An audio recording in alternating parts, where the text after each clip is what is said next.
Hello viewers, எல்லோரும் எப்படி இருக்கீங்க? நான் இந்த எக்கு வேக வைக்கிற மிஷின் வாங்கியிருக்கேன்ல, அதை எப்படி செய்கிறதுன்னு உங்களுக்கு செஞ்சு காட்டலான்றதுக்காக தான் பேர் எடுத்துருக்கிறேன். இங்கே பாருங்க, இந்த இதில் அளவு கொடுத்துருந்தாங்கல்ல ஒரு பவுல், அதில் இந்த அழகாக தண்ணி எடுத்தாச்சு. இப்போ நம்ம தண்ணியை ஊற்றிக்கலாம். ஊற்றிட்டு இப்போ இந்த இதை வச்சாச்சு. இப்போ நம்ம எக்கெல்லாம் அரேஞ்ச் பண்ண போகிறோம்.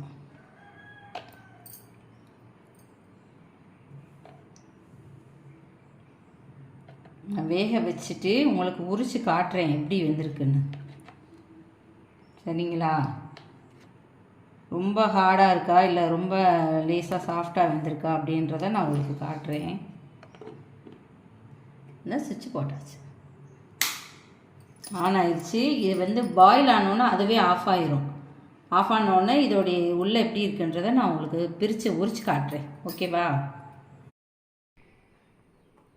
இப்போ எக்கு பாயில் ஆயிடுச்சு பாருங்கள்.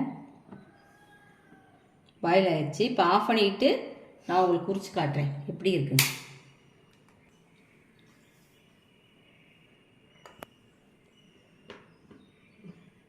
இங்கே பாருங்கள் எவ்வளோ அழகாக வெந்திருக்குன்னு.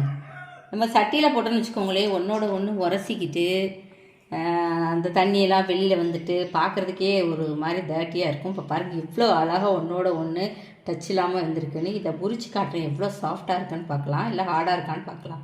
புரிச்சிட்டு நான் உங்களுக்கு காட்டுறேன். நம்ம முட்டையை உரிச்சாச்சு. ரொம்ப சூப்பராக அழகாக வெந்திருக்கு. அதை தொடுறதுக்கு ரொம்ப சாஃப்டாக இருக்குது. அந்த குக்கரில் வேக வைக்கிற மாதிரி கல் மாதிரிலாம் இல்லை, தொட்டாலே தெரியுது அதோடைய சாஃப்ட்னஸ்ஸு.